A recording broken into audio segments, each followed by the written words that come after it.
सिंह और आप देख रहे हैं आज तक लगातार हम बने हुए हैं उस अहम बैठक पर जहां पर जो हमारे पहलवान हैं वो मुलाकात कर रहे हैं खेल मंत्री से। यहां पर अगर आप देखेंगे तो खेल मंत्री के भीतर, घर के भीतर इस समय भी ये बैठक चल रही है जहां पर वो अलग अलग 4 गाड़ियों में सवार होकर सारे पहलवान अंदर पहुंचे हैं जो कि आज मुलाकात के लिए भी गए थे खेल मंत्रालय के अधिकारियों के सामने। विक्रांत गुप्ता हमारे साथ हैं, हिमांशु मिश्रा हमारे साथ हैं, क्योंकि यहां पर खेल और राजनीति दोनों पहलुओं पर नजर रखनी पड़ रही है। लेकिन जो बड़ी खबर अब तक हुई है, हम एक बार फिर विक्रांत उसको रिपीट कर देते हैं। सबसे पहली बात ये कि 1 दिन के भीतर इस्तीफा देने के लिए कहा गया है। ये खेल मंत्रालय के सूत्र बता रहे हैं कि बृजभूषण को 1 दिन के भीतर उन्हें इस्तीफा देना होगा, वरना उनके खिलाफ कार्रवाई हो सकती है। और दूसरी चीज कि बृजभूषण की तरफ से यह कहा गया है कि वो इस्तीफा नहीं देंगे। आज तक खुद ये इंटरव्यू में भी उन्होंने साफ साफ कहा था कि मैं एक अपराधी बनकर छोड़ना नहीं चाहता हूं, लेकिन वो प्रधानमंत्री जिनका नाम बार बार हर खिलाड़ी ले रहे हैं हिमांशु, जो जैसे ही हमारे जो हमारे खिलाड़ी हैं उनका कंपटीशन होता है वो उनको फोन करते हैं, उनसे बातचीत करते हैं, वो जीत कर आते हैं या फिर नहीं जीतते हैं तो भी उनसे मुलाकात करते हैं, हौसला बढ़ाते हैं। बजरंग से लेकर संगीता से लेकर विनेश सब कह रहे हैं कि पीएम पर भरोसा है।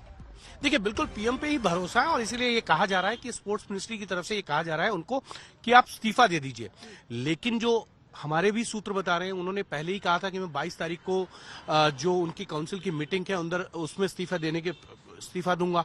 अब ये 24 घंटे वाली बात जो है, क्योंकि सरकार को लगता है कि सारे खिलाड़ी क्योंकि अंतर्राष्ट्रीय पदक विजेता है और अगर इससे कुछ ना हो भारत की साख पर बट्टा लगता है और प्रधानमंत्री कभी नहीं चाहेंगे कि इस तरीके से कोई खिलाड़ियों के जो है एलिगेशन लगाएं और सरकार, क्योंकि पूरा विश्व देख रहा होगा, जो भी रेसलिंग फेडरेशन है जिन जिन कंट्रीज में, वहां पे ये जरूर इश्यूज को देखा जा रहा होगा। पीएम का ध्यान है इस विवाद। बिल्कुल पीएम का ध्यान है और इसीलिए मैं श्वेता कह रहा हूं कि अनुराग ठाकुर अपना हिमाचल का दौरा बीच में छोड़कर यहाँ आए हैं, तो पीएम का बिल्कुल ध्यान है और इसीलिए कमेटी बनाई गई 24 घंटे के अंदर एलिगेशन लगने के बाद।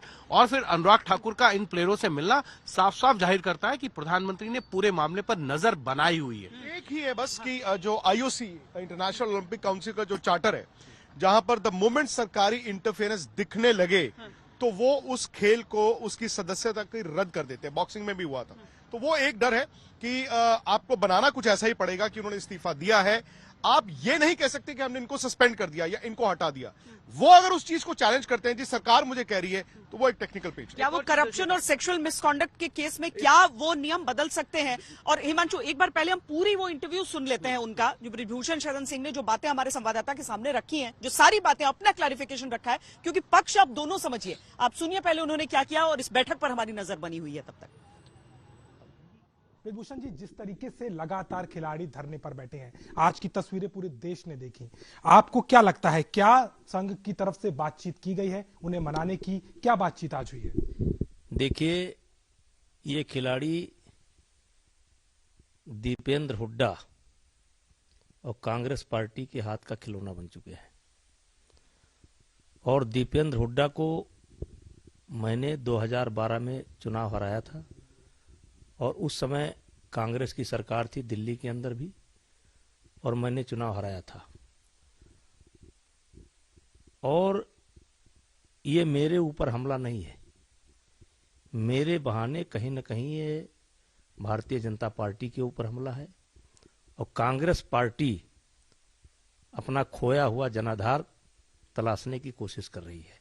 आप पूरे तौर पे कह रहे हैं कि राजनीतिक साजिश आप? देखिए, ऐसी साजिश मेरे साथ एक बार सन 1993 में भी कांग्रेस के द्वारा हुई थी और 30 साल बाद वही साजिश मेरे साथ दोहराई जा रही है। मैंने पहले ही कहा था ये षड्यंत्र है और इसके पीछे कोई ताकत है और वो ताकत आज खुल करके आ गई। दीपेंद्र हुड्डा का बयान और प्रियंका गांधी का ट्वीट और जिस प्रकार से कांग्रेस पार्टी के अन्य नेता हमलावर हुए हैं। लेकिन वो कह रहे हैं उनके पास से पूरे सबूत हैं। आज बाकायदा खिलाड़ियों ने जब बात की प्रेस से तो बार बार कह रहे हैं कि हमें बोलने मत दीजिए, बहुत चीजें खराब हो जाएंगी। वो खुलकर बात करके उनके पास पूरे सबूत हैं। देखिए, मैंने पहले दिन कहा था कि अगर किसी के पास कोई सबूत है तो उस सबूत को देश की जनता के सामने रखना चाहिए और ये फर्स्ट डे उनको करना चाहिए था। आज नहीं, फर्स्ट डे ही उनको करना चाहिए था। और उनके पास, मैंने पहले ही दिन कहा था कि अगर उत्पीड़न का आरोप मेरे ऊपर लगेगा तो मैं फांसी पर लटक जाऊंगा। मैं भी बड़ी जिम्मेदारी के साथ बोलता हूं। मैं 6 बार गोंडा की लोकसभा ने, यहाँ की जनता ने मुझको सांसद बनाया, 1 बार मेरी पत्नी को सांसद बनाया। मैं भी जिम्मेदारी के साथ बोलता हूं।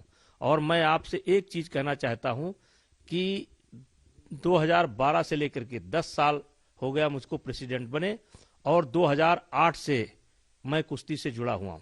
लेकिन ब्रिजभूषण जी बताइए, अगर आप पद पर बने रहेंगे, आप जांच की बात करें, लेकिन निष्पक्ष जांच फिर कैसे हो पाएगी? लेकिन मैं अपराधी बन करके तो ऐसे इस्तीफा नहीं दे सकता, अपराधी बन करके इस्तीफा नहीं दे सकता।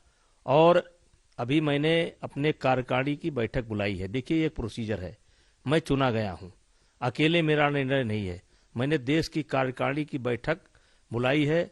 संजोग से 21 तारीख से, यानी कल ही खिलाड़ी सुबह आना शुरू हो जाएंगे। यहाँ पर ओपन नेशनल चैंपियनशिप है जो पहले से पूर्व निर्धारित थी, और जो हमारे बॉडी के मेंबर हैं वो पूरे देश से ताल्लुक रखते हैं, और उन सबको इमरजेंसी में हमारे सेक्रेटरी ने एक बैठक कॉल की है। और 22 तारीख को हम लोगों ने बैठक रखी है। एक तरीके से कह सकते हैं कि जो भी आरोप फेडरेशन के ऊपर, फेडरेशन के कोच के ऊपर, फेडरेशन के सचिव के ऊपर, मेरे ऊपर जो भी आरोप लगाए गए हैं, उसको हम लोग कार्यकारिणी के सामने रखेंगे और फिर अपना निर्णय लेंगे। लेकिन आप समझ रहे हैं, सेक्सुअल हरासमेंट का जो आरोप लग रहा है वो बहुत बड़ा आपराधिक मामला होता है, आपके खिलाफ एफआईआर भी हो सकती है। क्या आप तैयार हैं इसके लिए? बिल्कुल तैयार हैं। हम दुनिया की किसी भी जांच, मैं सीबीआई जांच के लिए तैयार हूं। मैं जो हिंदुस्तान की सबसे बड़ी जांच हो उसको भी सामना करने के लिए तैयार हूं। क्योंकि मैं एक सवाल तो उसे पूछने का राइट मुझे नहीं है। हरियाणा के कुछ चंद खिलाड़ियों को छोड़ करके, हरियाणा के भी पूरे खिलाड़ी नहीं, चंद खिलाड़ी, एक परिवार कह सकते हैं, एक फैमिली कह सकते हैं, चंद खिलाड़ियों को छोड़ करके आज देश का कोई खिलाड़ी उनको समर्थन कर रहा है। लेकिन आपको क्या लगता है, भारत के लिए ओलंपिक में पदक जीतने वाले, इतना मान प्रतिष्ठा लाने वाले, वो राजनीतिक मोहरा बन सकते हैं, आपको लगता है? देखिए, उनका खेल समाप्त हो चुका है। अब उनमें से किसी का पदक आने वाला नहीं है। लगभग